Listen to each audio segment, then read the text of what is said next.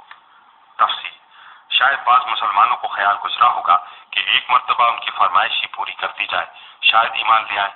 ان کو سمجھایا کہ خاطر جمع رکھو، اگر خدا چاہے تو بدون ایک نشان دکھلائے ہی سب کو راہ راست پر لے آئے، لیکن یہ اس کی عادت و حکمت کے خلاف ہے۔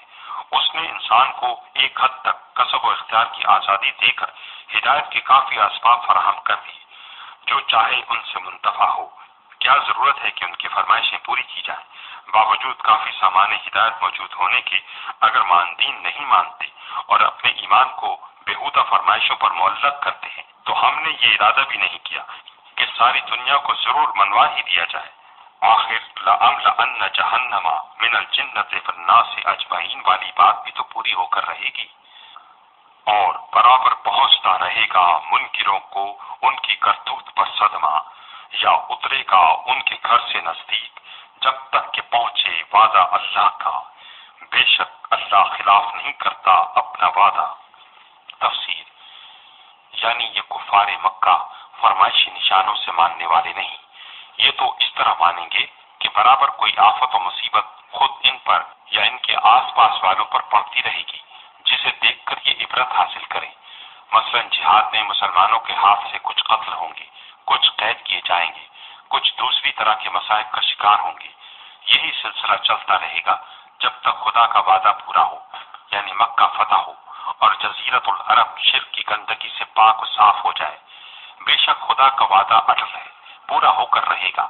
بعض مفسرین نے او تحلو قریبا من دارہم میں رسول اللہ صلی اللہ علیہ وسلم کی طرف خطاب مانا ہے، یعنی آپ ان کی بستی کے قریب اتریں گے، جیسا کہ حدیبیہ میں ہوا۔ اس وقت قاریہ سے وہ سرایا مراد ہوں گے جن میں آپ بنفس نفیس شریک نہ ہوتے تھے۔ بعض طرف سے منقول ہے کہ آیات تمام کفار کے حق میں عام ہے، مکہ والوں کی تخصیص نہیں۔ اور ٹھٹھا کر چکے ہیں کتنے رسولوں سے تجھ سے پہلے، سو ڈھیل دی میں نے منکروں کو، پھر ان کو پکڑ لیا، سو کیسا تھا میرا بدلہ۔ تفسیر: یعنی سزا ملنے میں دیر ہو تو مت سمجھو کہ چھوٹ گئے، گزشتہ مجرموں کو بھی پہلے ڈھیل دی گئی، پھر جب پکڑا تو دیکھ لو کیا حشر ہوا۔ آج تک ان کی تباہی کی داستانیں زبانوں پر ہیں۔ بھلا جو لیے کھڑا ہے ہر کسی کے سر پر جو کچھ اس نے کیا ہے، اور مقرر کرتے ہیں اللہ کے لیے شریک۔ تفسیر: یعنی جو خدا ہر شخص کے ہر عمل کی ہر وقت نگرانی رکھتا ہے، ایک لمحہ کسی سے غافل نہیں، ذرا کوئی شرارت کرے اسی وقت تنبیہ کر سکتا اور سزا دے سکتا ہے۔ کیا مجرم اس سے چھوٹ کر کہیں بھاگ سکتے ہیں؟ یا اس کی مثل پتھر کی وہ مورتیاں ہو سکتی ہیں جو نہ دیکھتی ہیں نہ سنتی ہیں، نہ اپنے یا دوسرے کے نفع و ضرر کا کچھ اختیار رکھتی ہیں۔ تعجب ہے کہ ایسے خدا کی موجودگی میں انسان ایسی عاجز و حقیر مخلوق کے آگے سر جھکائے اور اس کو خدائی کے اختیار تفویض کر دے۔ اس ظلم کی بھی کوئی انتہا ہے کہ علیم الکل بہما صفت موصوف خدا کے شریک وہ ہوں جنہیں خود اپنے وجود کی خبر نہیں۔ خوب سمجھ لو جو کچھ ہم خفیہ یا اعلانیہ کرتے ہیں سب خدا کی آنکھ کے سامنے ہے۔ لوگوں کی ان مشرکانہ گستاخیوں سے وہ بے خبر نہیں، جلد یا بدیر سزا مل کر رہے گی۔ ان کا نام لو۔ تفسیر: یعنی ذرا آگے بڑھ کر ان شرکا کے نام تو لو اور پتے تو بتاؤ۔ کیا خداوند قدوس کی یہ صفات سن کر جو پہلے بیان ہوئی کوئی حیادار ان پتھروں کا نام بھی لے سکتا ہے؟ اور بے حیائی سے لات و عزا کے نام لینے لگو تو کیا کوئی عاقل ادھر التفات کر سکتا ہے؟ یا اللہ کو بتلاتے ہو جو وہ نہیں جانتا زمین میں۔ تفسیر: یعنی خدا کو تمام روئے زمین پر اپنی خدائی کا کوئی شریک یعنی حصہ دار معلوم نہیں، کیونکہ ہے ہی نہیں جو معلوم ہو۔ کیا تم اسے وہ چیز بتلاؤ گے جسے وہ نہیں جانتا؟ العیاذ باللہ۔ تنبیہ: زمین کی قید اس لیے لگائی کہ بت پرستوں کے نزدیک شرکا یعنی اصنام کی قیام گاہ یہی زمین تھی۔ ابو حیان نے لا یعلموں کی ضمیر ماں کی طرف لوٹائی ہے، یعنی کیا خدا کو بتلاتے ہو کہ آپ کی خدائی کے حصے دار وہ بت ہیں جو ادنا سا علم بھی نہیں رکھتے؟ یا کرتے ہو اوپر ہی اوپر باتیں؟ تفسیر: پہلے فرمایا تھا ان شرکا کا ذرا نام لو، پھر متنبہ فرمایا کہ جس چیز کا واقعے میں ثبوت ہی نہیں اس کا نام کیا لیا جا سکتا ہے؟ آپ بتلاتے ہیں کہ کسی چیز کو خدا کا شریک ٹھہرانا خالی الفاظ اور صوت محض ہے جس کے نیچے کوئی حقیقت نہیں، مجرد ظن و تخمین اور باطل اوہام سے چند بے معنی الفاظ یا معنی نہیں بن جاتے۔ شاید بظاہر من القول میں ادھر بھی اشارہ ہو کہ جو مشرکانہ باتیں وہ کر رہے ہیں اگر قرآن تقلید و تعصب سے خالی ہو کر اپنے ضمیر کی طرف رجوع کرے تو خود ان کا ضمیر بھی ان لغویات سے انکار کرے گا۔ اس لیے کہنا چاہیے یہ سب اوپر اوپر کی باتیں ہیں جن کو انسانی ضمیر اور انسانی فطرت دونوں مردود ٹھہرا چکے ہیں۔ یہ نہیں بلکہ بھلے سمجھا دیے ہیں منکروں کو ان کے فریب اور وہ روک دیے گئے ہیں راہ سے۔ تفسیر یعنی کچھ بھی نہیں، شرک کی حمایت میں ان کی یہ مستعدی اور توحید کے مقابلے میں اس قدر جد و جہد خالی نفس کا دھوکہ اور شیطان کا فریب ہے، اسی نے ان کو راہ حق سے روک دیا ہے۔ اور جس کو گمراہ کرے اللہ سو کوئی نہیں اس کو بتانے والا۔ تفسیر یعنی جسے خدا ہدایت کی توفیق نہ دے اسے کون راہ پر لا سکتا ہے، اور وہ اسی کو توفیق دیتا ہے جو با اختیار خود ہدایت کے دروازے اپنے اوپر بند کر دے۔ ان کو مار پڑتی ہے دنیا کی زندگی میں۔ تفسیر مجاہدین کے ہاتھوں سے یا بلا واسطہ قدرت کی طرف سے، اور آخرت کی مار تو بہت ہی سخت ہے اور کوئی نہیں ان کو اللہ سے بچانے والا۔ تفسیر یعنی بے سزا دیے چھوڑے گا نہیں، پھر وہاں کی سزا کا کیا پوچھنا۔ حال جنت کا جس کا وعدہ ہے پرہیزگاروں سے، بہتی ہیں اس کے نیچے نہریں، میوہ اس کا ہمیشہ ہے۔ تفسیر جس کی کوئی نو کبھی ختم نہ ہوگی اور ہمیشہ وہی ملے گا جس کی خواہش کریں گے، اور سایہ بھی۔ تفسیر یعنی سایہ بھی ہمیشہ آرام دہ رہے گا، نہ کبھی دھوپ کی تپش ہوگی نہ سردی کی تکلیف۔ یہ بدلہ ہے ان کا جو ڈرتے رہے۔ تفسیر یعنی خدا سے ڈر کر شرک و کفر کو چھوڑے رکھا، اور بدلہ منکروں کا آگ ہے۔ تفسیر اہل حق اور اہل باطل کا انجام ایک دوسرے کے بالمقابل بیان فرمایا۔ اور وہ لوگ جن کو ہم نے دی ہے کتاب خوش ہوتے ہیں اس سے جو نازل ہوا تجھ پر۔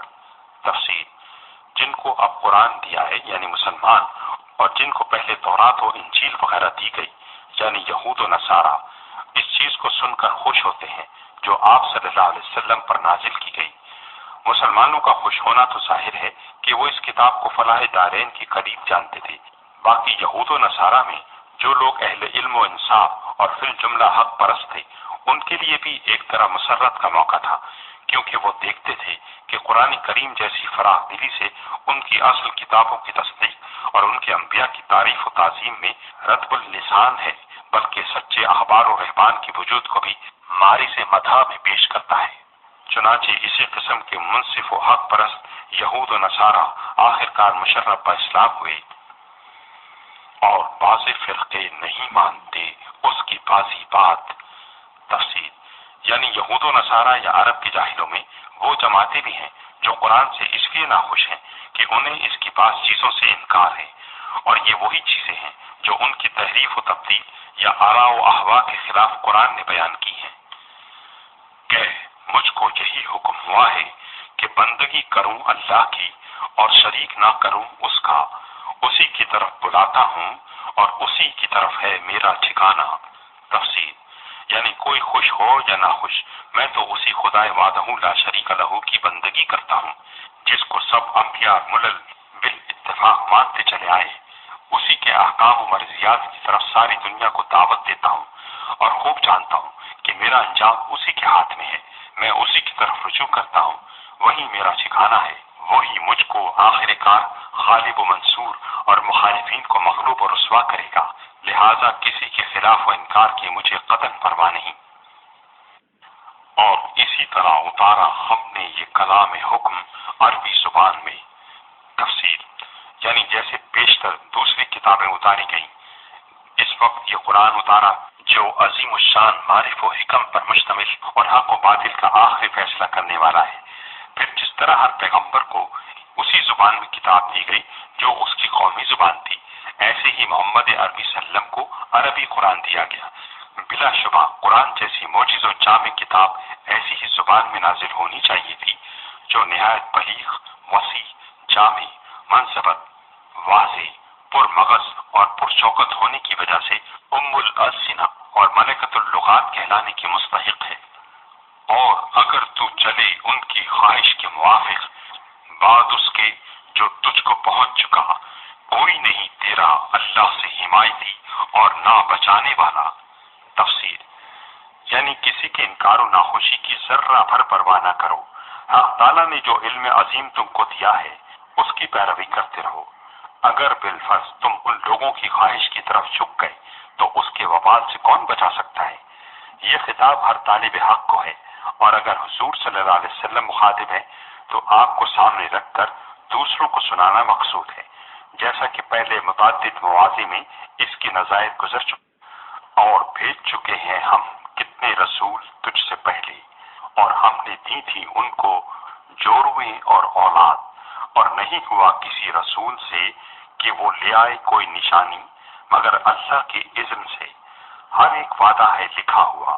تفسیر یعنی پیغمبر عربی وسلم کو نئی کتاب اور نئے احکام دے کر بھیجنا کیا جھمپے کی بات ہو گئی جو اتنی حجتیں نکالی جاتی ہیں؟ آخر ان سے پہلے بھی ہم نے جو پیغمبر بھیجے وہ آسمان کے فرشتے نہ تھے، اسی دنیا کے رہنے والے آدمی تھے جو کھانا کھاتے، اپنی ضروریات اپنے ہاتھوں سے انجام دیتے اور بیوی بچے رکھتے تھے۔ ان میں کسی کو یہ قدرت نہ تھی کہ لوگ جو نشانی مانگتے ضرور دکھلا دیتے، بلکہ موجودہ پیغمبر کی طرح ہر چیز میں خدائی اذن کے منتظر رہتے تھے۔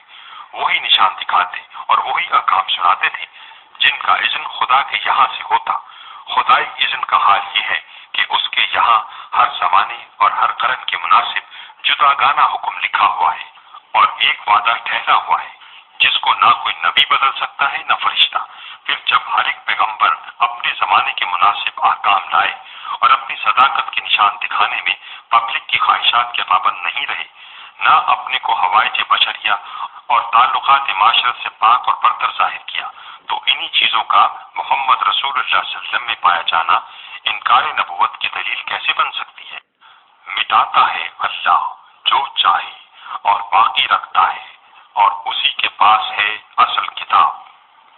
تفسیر یعنی اپنی حکمت کے موافق جس حکم کو چاہے منسوخ کرے، جسے چاہے باقی رکھے، جس قوم کو چاہے مٹائے، جسے چاہے اس کی جگہ جما دے، جن اسباب کی تاثیر چاہے بدل ڈالے، جن کی چاہے نہ بدلے، جو وعدہ چاہے شرائط کی موجودگی میں ظاہر کرے، جو چاہے شرائط کے نہ پائے جانے کی بنا پر موقوف کر دے۔ غرض ہر قسم کی تبدیل و تغیر، محو و اثبات، نسخ و احکام اسی کے ہاتھ میں ہے۔ قضاء و قدر کے تمام دفاتر اسی کے قبضے میں ہیں، اور سب تفصیلات و دفاتر کی جڑ جسے ام الکتاب کہنا چاہیے اسی کے پاس ہے، یعنی علم ازلی محیط جو ہر قسم کے تبدیل و تغیر سے قدم منزہ و مبرہ اور لوح محفوظ کا ماخذ ہے۔ حضرت شاہ صاحب لکھتے ہیں کہ دنیا میں ہر چیز اسباب سے ہے، بعض اسباب ظاہر ہیں، بعض چھپے ہیں۔ اسباب کی تاثیر کا ایک طبعی اندازہ ہے، جب اللہ چاہے اس کی تاثیر اندازے سے کم یا زیادہ کر دے، جب چاہے ویسے ہی رکھے۔ آدمی کبھی کنکر سے مرتا ہے اور کبھی گولی سے بچتا ہے، اور ایک اندازہ ہر چیز کا اللہ کے علم میں ہے، اور ایک اندازہ ہر چیز کا اللہ کے علم میں ہے جو ہرگز نہیں بدلتا۔ اندازے کو تقدیر کہتے ہیں۔ یہ دو تقدیریں ہوئیں، ایک بدلتی ہے اور ایک نہیں بدلتی۔ جو تقدیر بدلتی ہے اس کو معلق، اور جو نہیں بدلتی اس کو مبرم کہتے ہیں۔ جن احادیث و آثار